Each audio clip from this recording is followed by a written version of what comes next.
Bondoma khaina ai ke choba cholina IPFT long live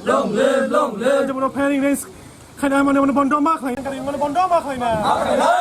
ai ke choba kotol khaina cholina chung ai ko sana cholina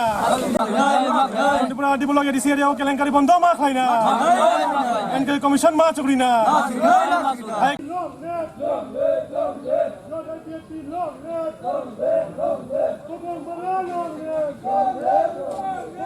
Kelengkaino bondoma khaina edisi area kelengkaino bondoma khaina ai ke choba cholina ai ke choba choli man khlai marina ai ke choba cholina ai ke choba choli kha ai ke choli patanen tuno khlai mari ai ke choba ko tor choli ini saja pada abino puron mak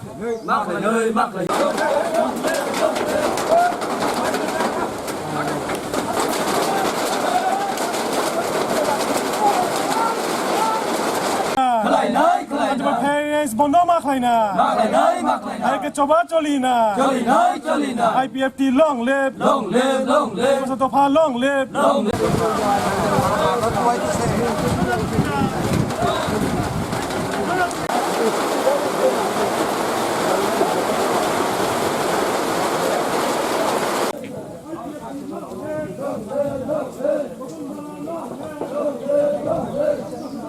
পোলা পান্তি স্কুলে যায়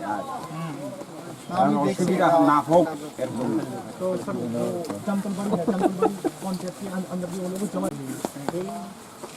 যে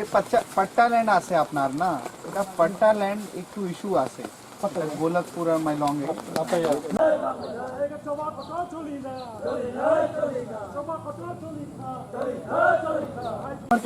वो लोग कुछ काम ही नहीं कर रहा है वो लोग ड्राइंग चार्ट के लिए वो लोग ने खेत के भी दिया और ड्राइंग चार्ट के लिए खेत के दिया তার হসপিটালটা একটু দেখতে গেলে ভালো হতো আমি তো আইছি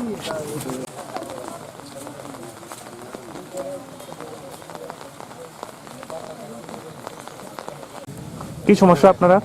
আমাদের সমস্যা আমরা আজকে ৬ দফা দাবি নিয়ে রুট ব্লক করলাম বিগত কয়েক বছর ধরে আমরা দেখে এসেছি আমরা অনেকবার অফিসিয়াল ভিজিট করে আমাদের অ্যাপ্রোচ করেছি আমরা গভর্নমেন্ট অফিসিয়ালকে আমাদের এই প্রবলেম হচ্ছে যেমন দেখা যাক রাস্তা ঘাট আমরা এডিসিএল এই এলাকা গ্রাম পঞ্চায়েত দেখা যাচ্ছে ল্যান্ড অ্যালটমেন্টের জন্য 1 বছর আগে থেকে কাগজ জমা দিয়েছিল এসডিএম অফিসে পরে তহসিল অফিসে এসেই তারা একটু দেখাশোনা করেই চলে যায় কিন্তু কোনো কিছু এখনো পদ্ধতি পাওয়া যায়নি আর দেখা যাচ্ছে আমাদের রাস্তা খান বা ব্রিজ আমাদের এখানে Mailong ADC village ward number 1-এ দেখা যাচ্ছে যে ব্রিজের জন্য 3 মাস আগে এসডিএম সাহেব নিজে গিয়ে দেখেছিলেন দেখে ব্যাড কন্ডিশন দেখে আমার 350 ফ্যামিলি আওয়া যাওয়া করতে পারে না ওটার জন্য উনি তাড়াতাড়ি সম্ভব 1 মাসের ভিতরেই স্টিল ব্রিজ রিনোভেশনের জন্য স্যাংশন করে দিয়েছেন টাকা কিন্তু দেখা যাচ্ছে স্যাংশন হওয়ার পরেও কোনো কিছু কাজ হচ্ছে না স্যাংশন হওয়া লেটার আর দেখা যাচ্ছে আমাদের এরিয়াতে এলাকাতে 90% যে উন্নতির জন্য গভর্নমেন্ট স্কিমে যা টয়লেট হোক ঘর হোক বা রাস্তাঘাট হোক ইট সলিং হোক সব কিছুতেই কেলেঙ্কারি চলছে কিন্তু দেখা যাচ্ছে কোনো কিছু ইনকোয়ারি হচ্ছে না কোনো কিছু জবাব পাচ্ছি না আমরা সবাইকে জিজ্ঞাসা করেন প্রত্যেক পঞ্চায়েত লেভেলে ডনবিলাস গ্রাম পঞ্চায়েত মাইলং এডিসি ভিলেজ জান্তলবাড়ি পঞ্চায়েত সিঙ্গিবিল পঞ্চায়েত সব জায়গাতেই কেলেঙ্কারি চলছে কোনোখানেই কোনো কিছু গভর্নমেন্ট স্কিমে কোনো কিছু কমপ্লিট নেই আর দেখা যাচ্ছে যে school new life academy school ওইখানেও দেখা যাচ্ছে পঞ্চমনগর মিশনারি স্কুল গভর্নমেন্ট স্কিম এসেছিল 14,50,000 কিন্তু তারা বানিয়েছে এই স্কুল আর সব টাকা 14,50,000 টাকা তারা সব গুটিয়ে নিয়েছে তাহলে এই স্কুল কি আপনারা কি বলতে পারেন এটা কি 14,50,000 কি হতে পারে কোনোদিন হতে পারে না এসডিএম সাহেব নিজে দেখে বলেছিলেন এটা কোনোদিন 14,50,000 হতে পারে না এই স্কুলটা আর দেখা যাচ্ছে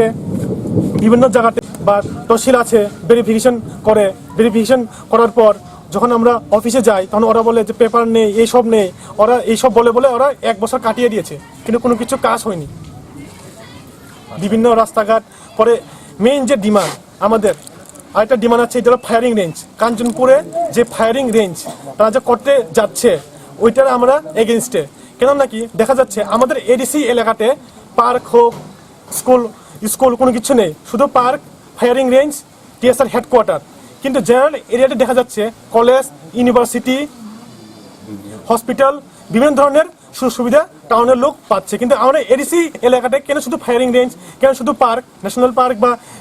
স্টেট পার্ক, কেন এইসব হচ্ছে? এইসবের আমরা এগেনস্টে আজকে দাঁড়িয়ে কথা বলছি। আর দেখা যাচ্ছে টাউন এরিয়াতে আগরতলা বলেন, খোয়াই বলেন, কলেশ্বর বলেন, দেখা যাচ্ছে যে আমাদের স্টুডেন্ট, ইন্ডিজিনিয়াস স্টুডেন্ট তারা आज सिंगरवेल पीएससी के पास आईपीएफटी के कुछ कार्यकर्ताओं द्वारा कुछ डिमांड्स लेके रोड ब्लॉक किया गया। उनकी डिमांड में जो प्रमुख था वो था सड़क और पट्टा लैंड के इश्यूज़ को लेके, और जो रेगा या पीएमएवाईजी और टॉयलेट का जो काम हुआ है वो चंडीपुर ब्लॉक में वो सेटिस्फैक्ट्री नहीं हुआ है। इसको लेके उन्होंने ये रोड जाम किया था। हमने उनके कार्यकर्ताओं से बात की और हमारी बात से उन्होंने कहा है कि उन्होंने डिमांड की कि इंक्वायरी कमीशन बिठाई जाए। तो सभी तथ्यों को लेके और अगर ज़रूरत पड़ेगी तो हम इंक्वायरी कमीशन बिठाएंगे और बाकी जो उनकी डिमांड्स हैं उसको प्रशासन की तरफ से जल्दी कंप्लीट करने की कोशिश करेंगे। एक डिमांड था उनका, एक स्टील ब्रिज था, वो काम नहीं हो रहा है, जो मेंटेनेंस का वार्ड सैंक्शन हुआ है लगभग उसको 2 महीने हो गए, लेकिन ज़मीनी तौर पे काम शुरू नहीं हुआ है। तो उसको भी मैं देखूंगा कि कहाँ किस वजह से वो रुका हुआ है। Thank you sir.